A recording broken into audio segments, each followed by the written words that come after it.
తెలంగాణ అభివృద్ధి కోసం అనవరతం కృషి చేస్తూ ఎప్పటికప్పుడు అవసరాల్ని మదింపు చేస్తూ ప్రణాళికల్ని రచిస్తూ ఆకాంక్షలకు తిరిగి ప్రాణం పోస్తూ రాష్ట్ర భవిష్యత్తును పునర్నిర్మిస్తూ సాగుతోన్న తెలంగాణ రాష్ట్ర ముఖ్యమంత్రి వర్యులు రేవంత్ రెడ్డి గారు కొద్దిసేపట్లోనే వారి శుభాకాంక్షలు అందజేస్తారు యావత్ ప్రజానీకానికి.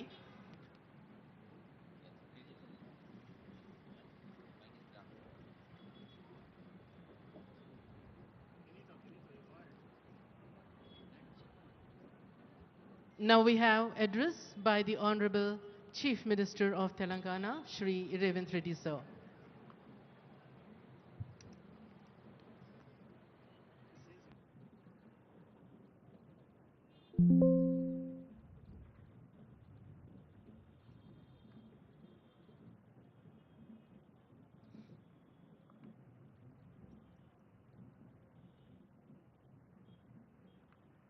నేడు తెలంగాణ రాష్ట్ర అవతరణ దినోత్సవం విద్యార్థులు, యువకులు, ఉద్యోగులు, మహిళలు, మేధావులు, కవులు, కళాకారులు, సకల జనులు ఉద్యమించి ప్రత్యేక రాష్ట్ర ఆకాంక్షను నెరవేర్చుకున్న రోజు.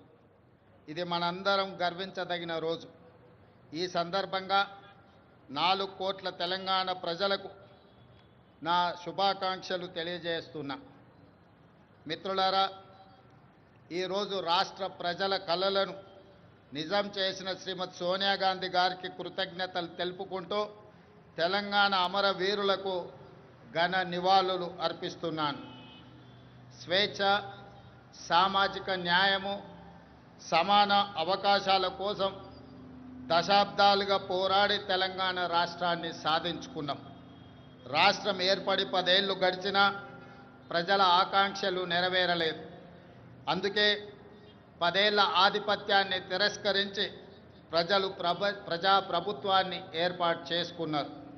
డిసెంబర్ 7, 2023న మేం బాధ్యతలు స్వీకరించిన క్షణం నుంచి ప్రజల ఆకాంక్షలను నెరవేర్చేందుకు నిరంతరం ప్రయత్నం మొదలుపెట్టాం.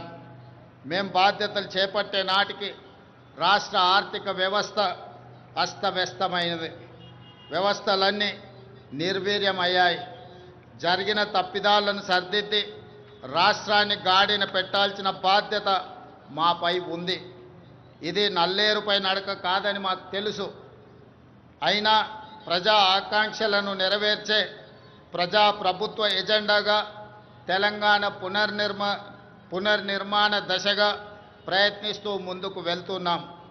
మిత్రులారా, కట్టు బానిసత్వాన్ని, వ్యక్తి చాకిరిని తెలంగాణ సమాజం ఏమాత్రము సహించదు. అందుకే ప్రజాప్రభుత్వంలో ప్రజల ఆలోచనలే మా ఆచరణగా ముందుకు వెళ్తున్నాం. గత 10 ఏళ్ల నిర్వీర్యమైన వ్యవస్థలను ఒక్కొక్కటిగా చక్కదిద్దుతున్నాం. నిర్లక్ష్యానికి గురైన యూనివర్సిటీలకు వీసీలను నియమించాం.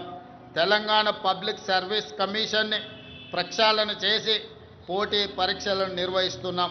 విద్యా కమిషన్, వ్యవసాయ కమిషన్ని ఏర్పాటు చేసుకున్నాం. సమాచార హక్కు కమిషనర్లను, లోకాయుక్త, హెచ్ఆర్సీ కమిషన్లను ఏర్పాటు చేసుకొని వ్యవస్థలను స్వతంత్రంగా పనిచేసేలా చర్యలు తీసుకున్నాం. తెలంగాణ సమాజానికి పునాదులు మహిళలే.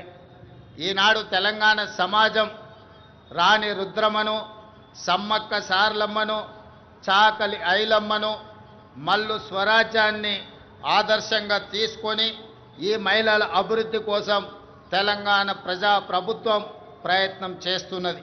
అందుకే 1 కోటి మంది ఆడబిడ్డలను కోటీశ్వరులుగా చేయాలనే ఉక్కు సంకల్పంతో ప్రజాప్రభుత్వం ముందుకు వెళ్తున్నది. మహిళల ఆర్థిక స్వావలంబనకు ఇందిరా మహిళా శక్తి పాలసీని ఆవిష్కరించుకున్నాం. మహిళలను పారిశ్రామికవేత్తలుగా తీర్చిదిద్దే లక్ష్యంతో తొలి ఏడాదిలోనే 21,000 కోట్ల సున్నా వడ్డీ రుణాలను మహిళలకు పంపిణీ చేశాం. పాఠశాలల్లో మౌలిక వసతులను కల్పించేందుకు పనులను అమ్మ ఆదర్శ కమిటీలకు అప్పజెప్పాం. దేశంలో అదానీ అంబానీలతో పోటీ పడేలా మహిళా స్వయం సహాయక సంఘాలతో సోలార్ విద్యుత్ ఉత్పత్తి ప్లాంట్లను ఏర్పాటు చేయించాం. పెట్రోల్ బంకులు, పాఠశాల నిర్వహణ, యూనిఫామ్ల కుట్టు పనితో పాటు మహిళా శక్తి క్యాంటీన్లను నిర్వహించేలా మహిళలను ప్రోత్సహిస్తున్నాం. తాము తయారు చేసిన ఉత్పత్తులను విక్రయించేందుకు అంతర్జాతీయ మార్కెట్లో మహిళా సంఘాలు పోటీ పడేలా హైటెక్ సిటీ పక్కన శిల్పారామంలో 100 ఇందిరా మహిళా శక్తి స్టాళ్లను ఏర్పాటు చేసి వాళ్ళు ఉత్పత్తి చేసిన వస్తువులను ప్రపంచ దేశాలకు పరిచయం చేసే విధంగా ఈనాడు వేదికను పరిచయం చేశాం. ఇందిరా మహిళా శక్తి సంఘాలకు ఆర్టీసీ బస్సుల్లో మహిళలకు ఉచిత బస్సు ప్రయాణం సౌకర్యం కల్పించడమే కాదు, ఆ బస్సులకు వారిని యజమానులను చేశాం. ఈనాడు ఆర్టీసీ ప్రైవేటులో ఏదైతే వ్యాపార సంస్థల నుంచి ఒప్పందాలు చేసుకొని బస్సుల నిర్వహణను ఏర్పాటు చేస్తున్నారో ఆ బస్సులను మహిళా సంఘాలతో కొనుగోలు చేయించి ఇప్పటికే 150 బస్సులను ఇవ్వడం జరిగింది. తొందరలోనే 450 బస్సులను మహిళలకు అందించడం ద్వారా ఆర్టీసీలో మహిళలు ఉచితంగా బస్సు ప్రయాణం చేయడమే కాదు, ఆర్టీసీ సంస్థకు 600 బస్సులను ఈరోజు ఎంగేజ్ చేసి వాళ్ళు ఆర్థికంగా ఎదగడానికి రాష్ట్ర ప్రభుత్వం మహిళా సంఘాలకు చేయూతనందిస్తూ ముందుకు వెళ్ళడం జరుగుతుంది. అదేవిధంగా మహాలక్ష్మి పథకం ద్వారా 500 రూపాయలకే గ్యాస్ సిలిండర్ ఇవ్వడమే కాదు, 200 యూనిట్లు ఉచిత విద్యుత్తు ఈనాడు ఆడబిడ్డలకే మనం ఇవ్వడం జరుగుతుంది. అదేవిధంగా ఈరోజు తెలంగాణ రాష్ట్రంలో ఇందిరమ్మ ఇండ్లు కేటాయిస్తున్నాం.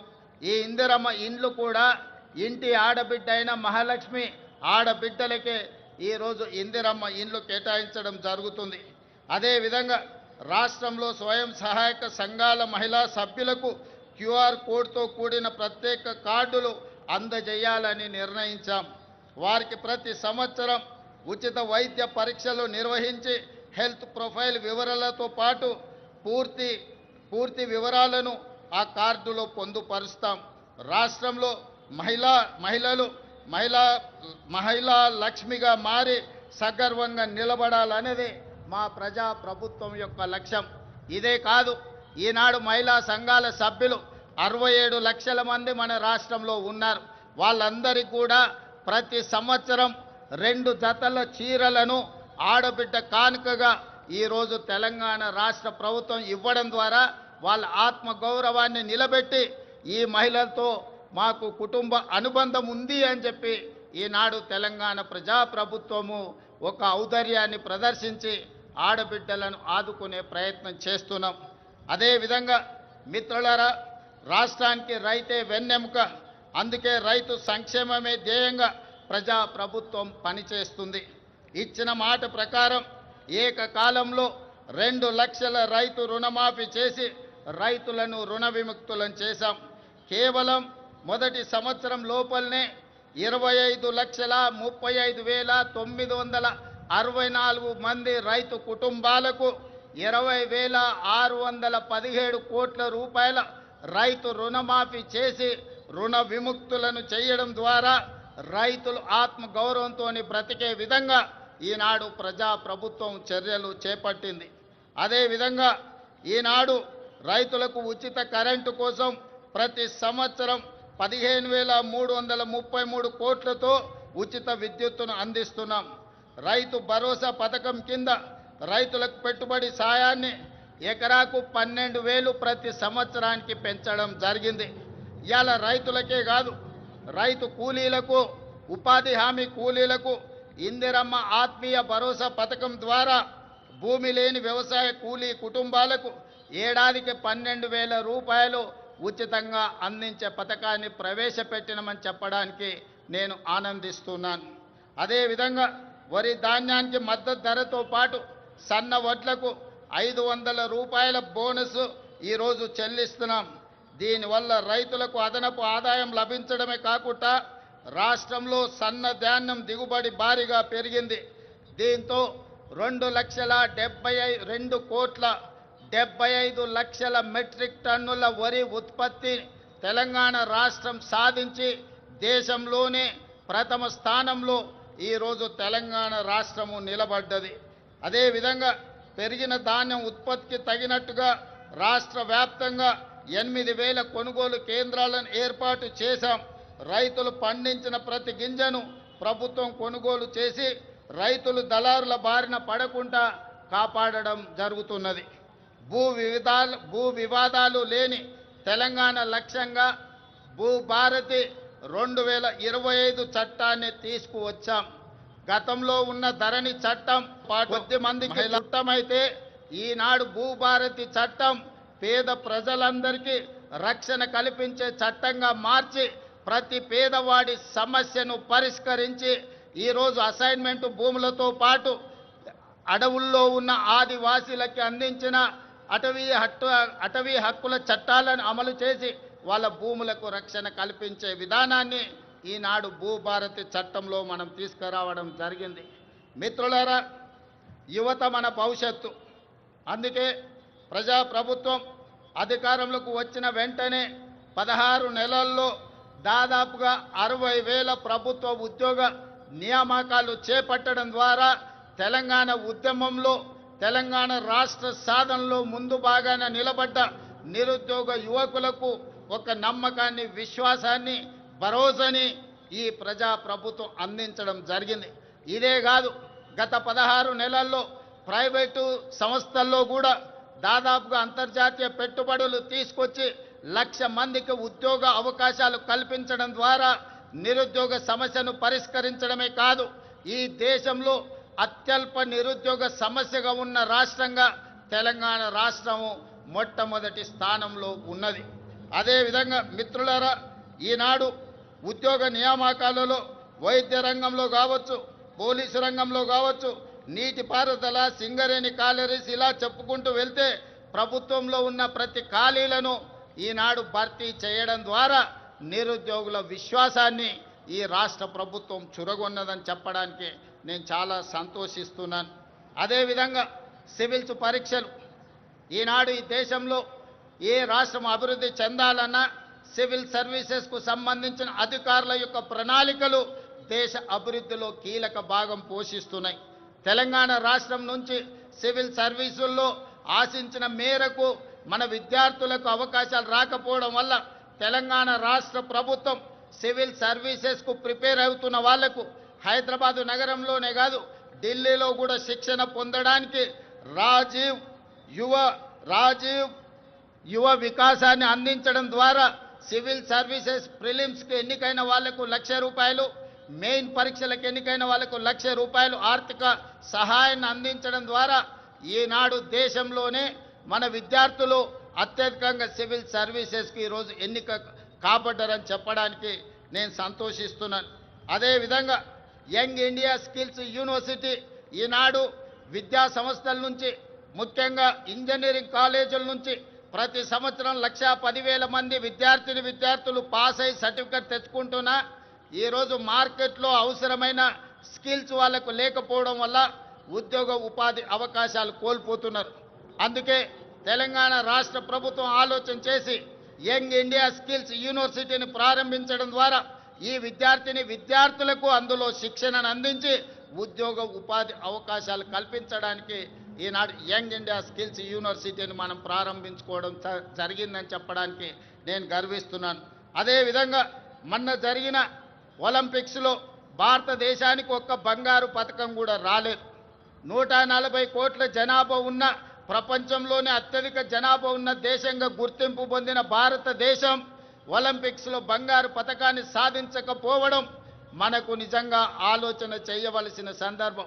అందుకే ఈనాడు యువకుల్లో క్రీడాకారులను వెలికి తీయాలి, మట్టిలో మాణిక్యాలను ఈ దేశానికి పరిచయం చేయాలన్న ఆలోచనతోని యంగ్ ఇండియా స్పోర్ట్స్ యూనివర్సిటీని, అదేవిధంగా స్పోర్ట్స్ అకాడమీని ప్రారంభించుకొని రాబోయే 2028 సంవత్సరంలో జరగబోయే ఒలింపిక్స్లో బంగారు పథకాన్ని దేశానికి తెలంగాణ రాష్ట్రం తరఫునే సాధించాలన్న లక్ష్యంతో ఈనాడు యంగ్ ఇండియా స్పోర్ట్స్ యూనివర్సిటీని, అదేవిధంగా అకాడమీని మనం ప్రారంభించుకున్నామని తెలియజేయడానికి నేను సంతోషిస్తున్నాను. అదేవిధంగా యంగ్ ఇండియా ఈరోజు ఇంటిగ్రేటెడ్ రెసిడెన్షియల్ స్కూల్స్ గతంలో ప్రభుత్వాలు SC ST BC minority EWS కోటాలో ఉండే విద్యార్థులకు వివిధ ప్రాంతాలలో రెసిడెన్షియల్ స్కూళ్ళు నడిపేవాళ్ళు. దాంతో వాళ్ళలో ఒక ఆత్మ న్యూనత భావము ఏర్పడడానికి అవకాశం ఉంది. అందుకే ఈనాడు తెలంగాణ రాష్ట్ర ప్రభుత్వం ఆలోచన చేసి SC ST BC minority EWS విద్యార్థులు అందరినీ కూడా ఒకే దగ్గర కలిసిమెలిసి ఒక కుటుంబంలా చదువుకునే విధంగా ఈనాడు యంగ్ ఇండియా ఇంటిగ్రేటెడ్ రెసిడెన్షియల్ స్కూల్స్ని మనం ప్రారంభించుకున్నాం. ప్రతి నియోజకవర్గానికి ఒక యంగ్ ఇండియా ఇంటిగ్రేటెడ్ రెసిడెన్షియల్ స్కూల్ని 25 ఎకరాలలో దాదాపుగా 200 కోట్ల రూపాయలతో నిర్మించాలని 20,000 కోట్ల రూపాయలను ఈనాడు విద్య మీద వాటికి అవసరమైన మౌలిక వసతులను ఏర్పాటు చేయడానికి ఖర్చు పెట్టాలని ఈ ప్రభుత్వం ముందుకొచ్చి ఈరోజు ఈ కార్యక్రమాలను చేపట్టింది. ఈనాడు విద్య మీద పెట్టే పెట్టుబడిని మేము ఖర్చుగా భావించడం లేదు. భవిష్యత్ తరాల పెట్టుబడి ఈ దేశ నిర్మాణం తరగతి గదుల్లోనే ఉన్నది. అందుకే విద్య మీద ఖర్చుగా భావించడం లేదు. మేము ఇది ఒక భవిష్యత్ పెట్టుబడిగా భావిస్తున్నాం. అందుకే ఈనాడు దేశం గర్వించే విధంగా యంగ్ ఇండియా ఇంటిగ్రేటెడ్ రెసిడెన్షియల్ స్కూళ్ళని ఈరోజు మనం ప్రారంభించుకున్నాం. దేశానికే ఆదర్శం. దీనికి ప్రధాన కారణం ఆనాడు పివి నరసింహారావు గారు సర్వేల్ రెసిడెన్షియల్ స్కూల్ మన నల్గొండ జిల్లాలో ప్రారంభిస్తే ఈనాడు దేశానికి ఎంతోమంది ఐఏఎస్ ఐపీఎస్లను అందించారు. మన తెలంగాణ రాష్ట్ర చీఫ్ సెక్రటరీ గారు ఆనాటి పివి నరసింహారావు గారు ప్రారంభించిన సర్వేల్ రెసిడెన్షియల్ స్కూల్ నుంచే అక్కడి విద్యార్థి. ఈనాడు Telangana public service commission chairperson కూడా ఆ సర్వేల్ స్కూల్ నుంచి వచ్చిన ఒక ఐఏఎస్ ఆఫీసర్. అందుకే ఈనాడు మన దేశ భవిష్యత్తు తరగతి గదుల్లో ఉందని ఏదైతే భావిస్తున్నామో అందుకే ఈరోజు అద్భుతమైన మౌలిక వసతులతోని ఇంటిగ్రేటెడ్ రెసిడెన్షియల్ స్కూల్స్ని ఈరోజు ప్రారంభించుకోవడం ద్వారా ఈ దేశానికి అవసరమైన డాక్టర్లను, లాయర్లను, ఇంజనీర్లను, ఐఏఎస్లను, ఐపీఎస్లను, ఇతర ఉన్నతాధికారులను ఈరోజు మనం ఈ దేశానికి అందించడానికి ఒక బృహత్తర కార్యక్రమాన్ని తీసుకున్నాం. ఇది ఖచ్చితంగా భవిష్యత్తులో మంచి సత్ఫలితాలను ఇస్తుంది అని చెప్పి ఈరోజు నేను భావిస్తున్నాను. అదేవిధంగా ప్రజాప్రభుత్వం అధికారంలోకి రాగానే విద్యా వైద్య రంగాలను ప్రక్షాళనకు విప్లవాత్మక చర్యలు తీసుకున్నాం. అదేవిధంగా మిత్రులారా, ఈరోజు రెసిడెన్షియల్ స్కూళ్ళలో చదువుకుంటున్న విద్యార్థులకు దాదాపుగా 10 సంవత్సరాల నుంచి డైట్ ఛార్జెస్ పెంచలేదు. 16 సంవత్సరాలు కాస్మెటిక్ ఛార్జెస్ పెంచలేదు. అందుకే ప్రజాప్రభుత్వం రెసిడెన్షియల్ స్కూల్లో చదువుకుంటున్న పిల్లలకు 40% డైట్ ఛార్జెస్ పెంచడమే కాదు 200% కాస్మెటిక్ ఛార్జెస్ పెంచడం ద్వారా గ్రామీణ ప్రాంతాల నుంచి వచ్చిన తండాలలో, గూడాలలో, మారుమూల పల్లెల్లో పేద కుటుంబాల నుంచి విద్యార్థులు రెసిడెన్షియల్ స్కూల్లో చదువుకుంటున్న వాళ్లకు తల్లిదండ్రుల మీద ఆధారపడకుండా ఈనాడు 200% కాస్మెటిక్ ఛార్జెస్ పెంచడం ద్వారా ప్రతి నెల వాళ్ళకు విధిగా అందించే విధంగా ఈనాడు ప్రభుత్వం చర్యలు చేపట్టి ఆ విద్యార్థులు ఆత్మగౌరవంతో చదువుకునే విధంగా ఈరోజు ప్రభుత్వం చర్యలు చేపట్టిందని చెప్పడానికి నేను ఆనందిస్తున్నాను మిత్రులారా. అదేవిధంగా రాష్ట్రంలోని ఆసుపత్రుల్లో మౌలిక సదుపాయాల అభివృద్ధి చర్యలు తీసుకుంటున్నాం. 100 ఏళ్లకు చరిత్ర కలిగిన ఉస్మానియా ఆసుపత్రికి పూర్వ వైభవం వచ్చే ప్రయత్నం చేస్తున్నాం. అందుకే 30 ఎకరాలలో గోషా మహల్లో 2,700 కోట్ల రూపాయలతోని నూతన ఉస్మానియా ఆసుపత్రి భవనాన్ని నిర్మించడమే కాకుండా ఈనాడు సనత్ నగర్లో, అల్వార్లో, ఎల్బీ నగర్లో, అదేవిధంగా వరంగల్లో ఉన్న పనులు ప్రారంభమై ఆగిపోయిన పెద్ద ప్రభుత్వ ఆసుపత్రులను పూర్తి చేయడానికి ఈరోజు ప్రభుత్వం చర్యలకు ఉపక్రమించింది. ఇదే కాదు, పేదవాళ్లకు ఉచిత వైద్యాన్ని అందించడానికి రాజీవ్ ఆరోగ్యశ్రీ ద్వారా 10 లక్షల రూపాయల ఉచిత వైద్యాన్ని అందించడం ద్వారా పేదల ఆరోగ్యమే మా ప్రభుత్వం యొక్క బాధ్యత అని చెప్పి ఈరోజు ఆ ప్రయత్నాలతో ముందుకు వెళ్తున్నాం మిత్రులారా. అదేవిధంగా మిత్రులారా, రిజర్వేషన్లకు సంబంధించి బలహీన వర్గాల వారికి అండగా నిలవాలన్నదే మా ప్రజా ప్రభుత్వం యొక్క ఆలోచన. అందుకే ఈరోజు 1931లో దాదాపుగా 100 సంవత్సరాల క్రితం కులగణన జరిగింది దేశంలో జనగణనతో పాటు. మళ్ళీ 2024-25లో ప్రజాప్రభుత్వం 100 సంవత్సరాల తర్వాత ఈ దేశంలోనే మొట్టమొదటి రాష్ట్రంగా జనగణనతో పాటు కులగణన లెక్కలు తీసి ఈనాడు 100 సంవత్సరాల సుదీర్ఘమైన సమస్యకు ఈరోజు శాశ్వత పరిష్కారం చూపించింది. ఈరోజు ఈ లెక్కలు తీయడం ద్వారా వాస్తవంగా ఉన్న 56.36% ఉన్న బలహీన వర్గాల లెక్కలు తీసి వాళ్లకు 42% రిజర్వేషన్లు, విద్య, ఉద్యోగ, రాజకీయ అవకాశాలు కల్పించాలని ఈనాడు తెలంగాణ ప్రభుత్వం ఈ చర్యలతో ముందుకు వెళుతుంది. ఈరోజు తెలంగాణ రాష్ట్ర ప్రభుత్వం తీసుకున్న ఈ విప్లవాత్మకమైన నిర్ణయం వల్ల కేంద్ర ప్రభుత్వం కూడా రాబోయే జనగణనలో కులగణన చేపట్టాలని నిర్ణయం తీసుకున్నది. తెలంగాణ రాష్ట్రం దేశానికే ఆదర్శంగా నిలబడి కులగణన చేసిందని చెప్పడానికి నేను చాలా సంతోషిస్తున్నాను.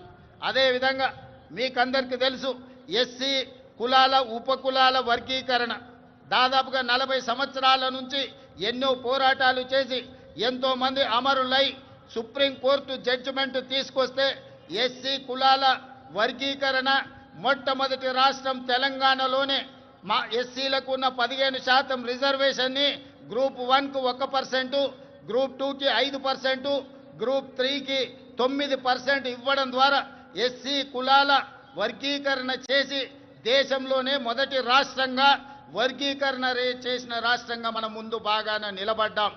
అంటే ఈనాడు తెలంగాణ ప్రజాప్రభుత్వం బలహీన వర్గాలకు, ఎస్సీలకు సంబంధించిన ఎంతో దీర్ఘకాలికంగా సమస్యలుగా ఉన్న వాటిని శాశ్వత పరిష్కారం చూపించడం ద్వారా ఇతర రాష్ట్రాలకు, దేశానికి ఆదర్శంగా నిలబడ్డామని చెప్పడానికి నేను గర్వపడుతున్నాను.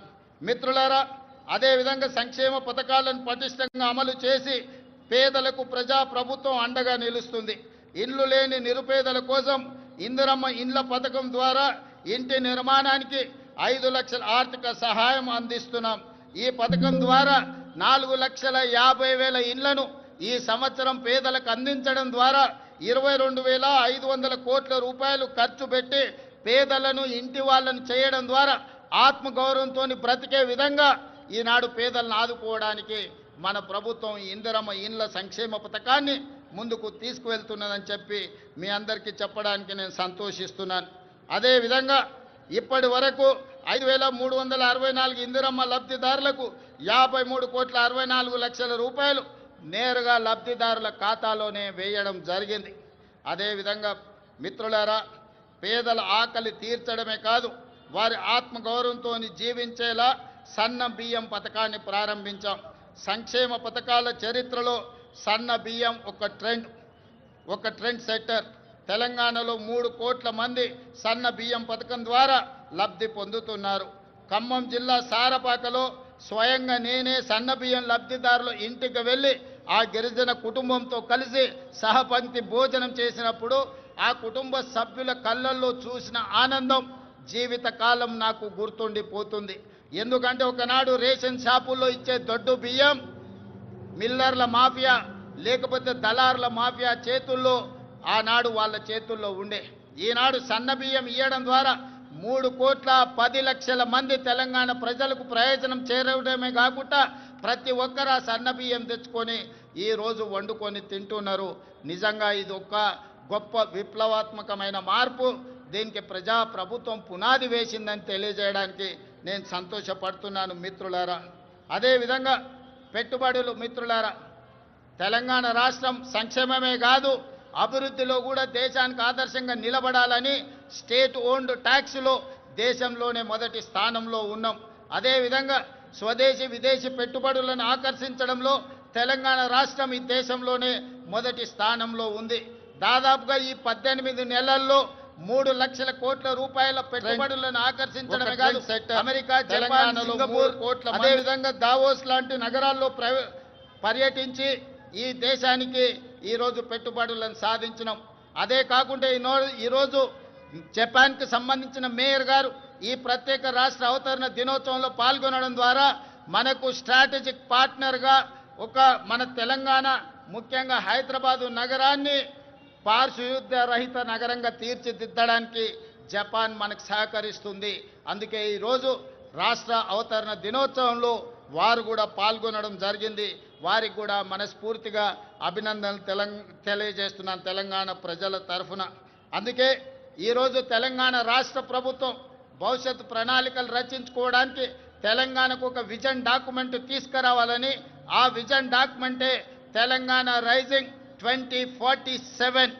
ఈరోజు ఆ పాలసీ డాక్యుమెంట్ ద్వారా రాబోయే తరాలకు భవిష్యత్తు ప్రణాళికలు అందించడమే కాదు, తెలంగాణ రాష్ట్రాన్ని ప్రపంచంతోనే పోటీ పడే విధంగా అభివృద్ధి పదం వైపు నడిపించాలన్న ఒక పాలసీ డాక్యుమెంట్ను తెలంగాణ రాష్ట్రం తీసుకురావడానికి ప్రయత్నం చేస్తుంది అని చెప్పి తెలియజేయడానికి నేను ఎంతో సంతోషిస్తున్నాను.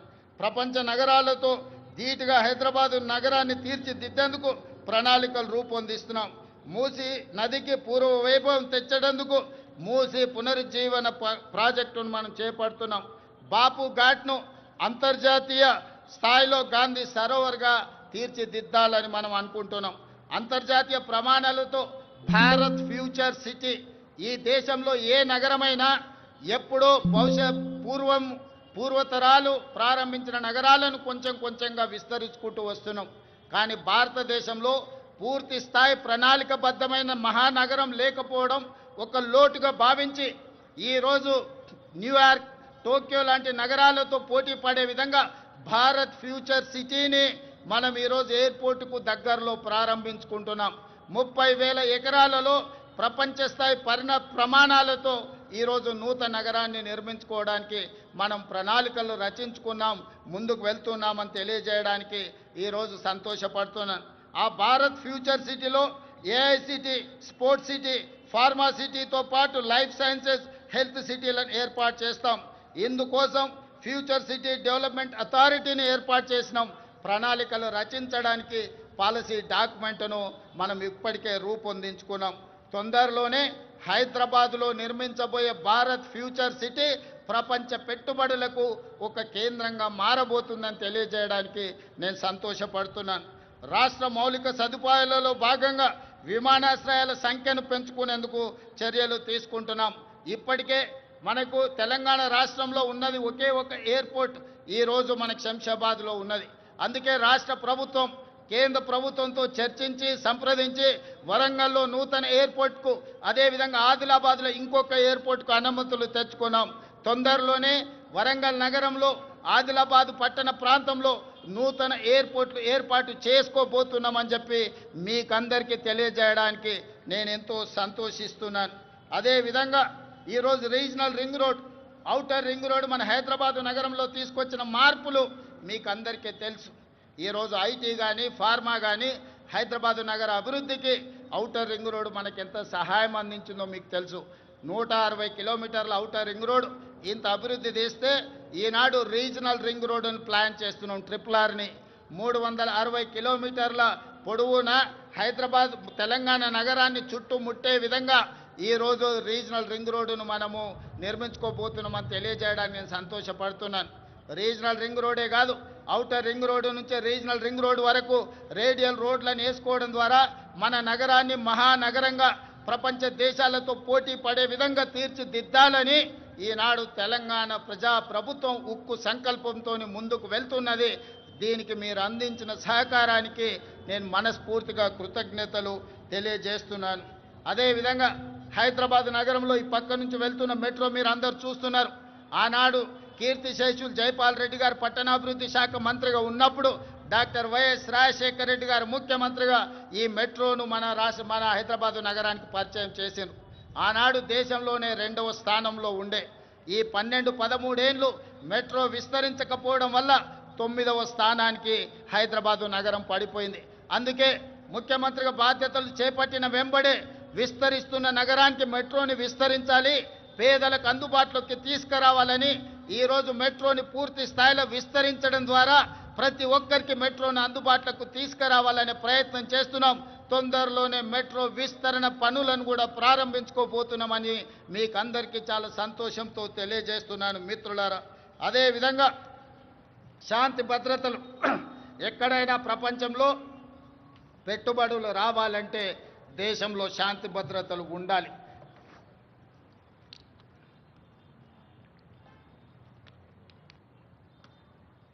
శాంతి భద్రతలు లేని దేశానికి పెట్టుబడులు రావు. అందుకే ఈరోజు హైదరాబాద్ నగరాన్ని, తెలంగాణను దేశంలోనే నెంబర్ 1గా తీర్చిదిద్దిన పోలీసింగ్ వ్యవస్థ ఈరోజు మనకు ఉన్నది. కేంద్ర ప్రభుత్వమే నిర్వహించిన సర్వేలలో తెలంగాణ రాష్ట్ర పోలీసులు అత్యంత పకడ్బందీ శాంతి భద్రతలను కాపాడడంలో దేశంలోనే మనం మొదటి స్థానంలో నిలబడ్డాం. ఇదే కాదు, డ్రగ్స్ను నియంత్రించడంలో కూడా ప్రపంచ దేశాలు పోటీ పడితే మన తెలంగాణ రాష్ట్రానికి మొదటి బహుమతి వచ్చింది. మన అధికారులు దుబాయ్లో ఆ మొదటి స్థానాన్ని, గుర్తింపును, గౌరవాన్ని స్వీకరించడం జరిగింది. అందుకే ఈనాడు మిత్రులారా, తెలంగాణ రాష్ట్రంలో శాంతి భద్రతలు కాపాడడంలో దేశంలోనే మొదటి స్థానంలో ఉండడమే కాదు, ఈరోజు డ్రగ్స్, గంజాయి యువతను నిర్వీర్యం చేస్తుంది. పాఠశాల స్థాయిలోనే ఈ సమస్యను మనం కళ్ళతో చూస్తున్నాం.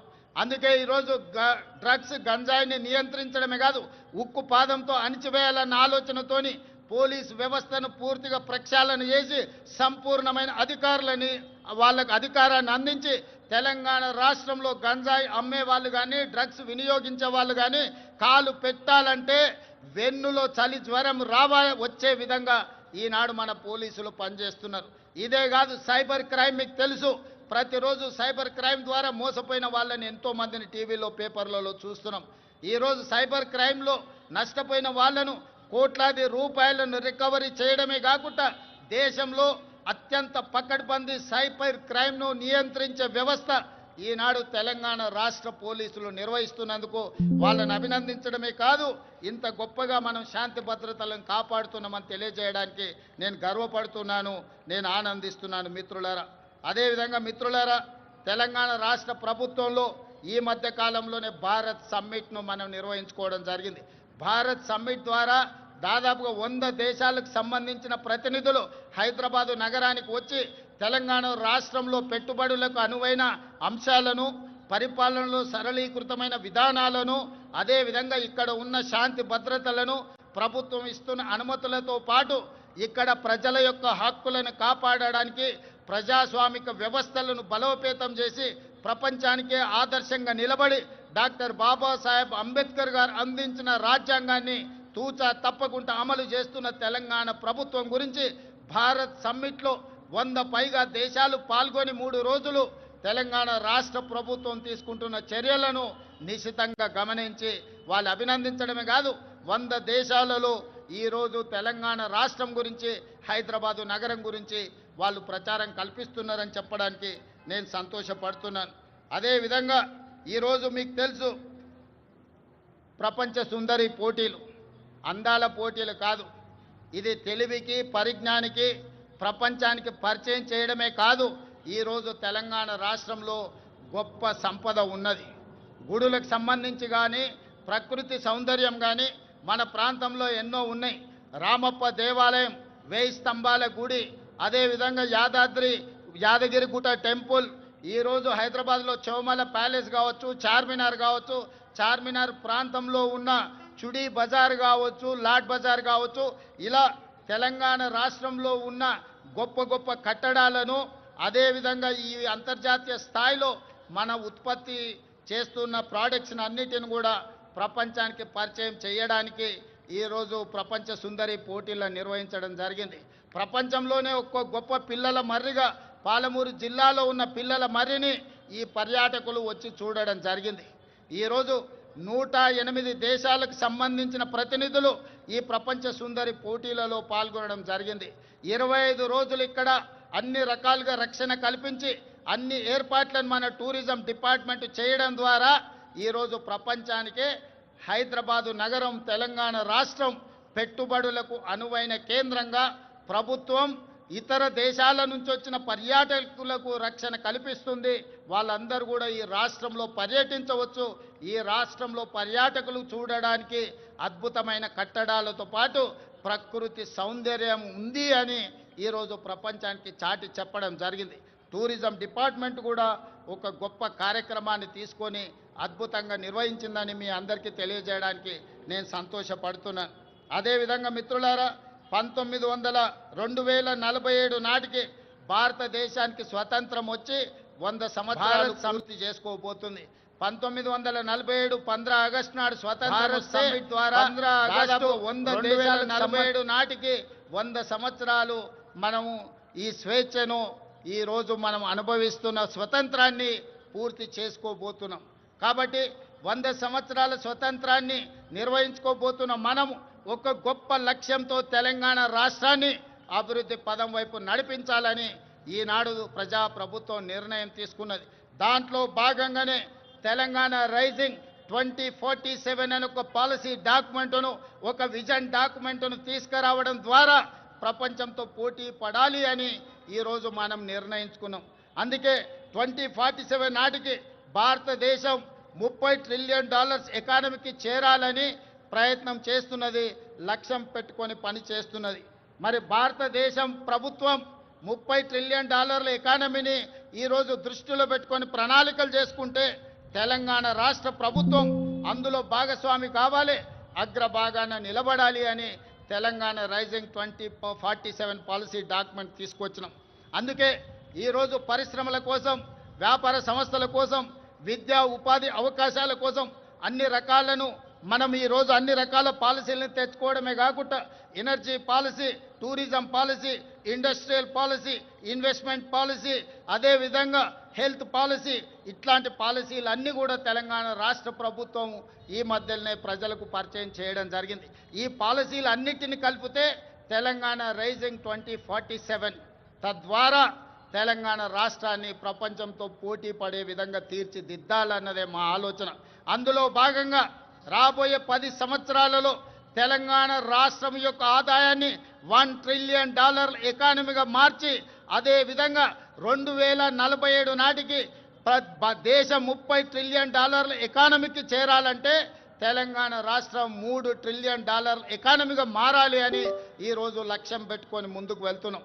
ఈరోజు దేశ జనాభాలో 2.5% ఉన్నాం, కానీ జీడిపిలో 5% మనం అందిస్తున్నాం. రేపు భవిష్యత్తులో 2047 నాటికి 10% జీడిపిని అందించే విధంగా తెలంగాణ రాష్ట్రాన్ని తీర్చిదిద్దాలంటే industrial policy, infrastructure policy, investment policies అన్నిటిని కూడా తీసుకొచ్చి ఈ దేశంలోనే అగ్రగామిగా రాష్ట్రాన్ని తీర్చిదిద్దాలని మేము ప్రయత్నం చేస్తున్నాం. అందుకే మిత్రులారా, ముఖ్యంగా యువ మిత్రులారా, డాక్టర్లు, లాయర్లు, ఇంజనీర్లు, ఈ సమాజంలో ఉన్న ఐఏఎస్, ఐపీఎస్లకు అందరికీ, వ్యాపార వర్గాలకు నా సూచన ఒక్కటే: తెలంగాణ రాష్ట్ర ప్రభుత్వం ఏ లక్ష్యంతోనైతే ముందుకు వెళ్తుందో, ఏ లక్ష్యాన్ని సాధించాలి, ఏ లక్ష్యాన్ని ముద్దాడాలి అని మేము ముందుకు బయలుదేరినామో మీ ఆశీర్వాదం ఉండాలి, మీరు అండగా నిలబడాలి. ఈనాడు తెలంగాణ రాష్ట్రం దేశానికి కాదు ప్రపంచానికి ఆదర్శంగా తీర్చిదిద్దాలంటే మీరందరూ అండగా నిలబడండి, ఆశీర్వదించండి. ప్రపంచంలోనే అగ్ర రాష్ట్రంగా తెలంగాణ రాష్ట్రాన్ని తీర్చిదిద్ది ఆదర్శమైన రాజకీయాలకు, ఆదర్శవంతమైన అభివృద్ధికి తెలంగాణ రాష్ట్రం కేర్ ఆఫ్ అడ్రస్గా తీర్చిదిద్దుతాం. హైదరాబాదు నగరాన్ని ప్రపంచ నగరాలతో పోటీ పడే విధంగా తీర్చిదిద్దాలి. దీనికోసం నిరంతరం పనిచేసే ప్రభుత్వ సిబ్బందే కాదు, రాజకీయ సహచరులందరూ కూడా సంపూర్ణమైన సహకారాన్ని అందిస్తున్నారు. ప్రజలందరికీ 4 కోట్ల తెలంగాణ ప్రజలకు నూతన రాష్ట్ర ఏర్పాటు శుభాకాంక్షలు తెలియజేయడమే కాదు, భవిష్యత్తు లక్ష్యాన్ని దృష్టిలో పెట్టుకొని మనందరం కలిసికట్టుగా ఏకమై మనందరం కూడా ముందుకు సాగాలి. మీ అందరి ఆశీర్వాదం ఉండాలి. తప్పకుండా తెలంగాణ రాష్ట్రాన్ని దేశంలో అగ్రగామి రాష్ట్రంగా నిలబెడతానని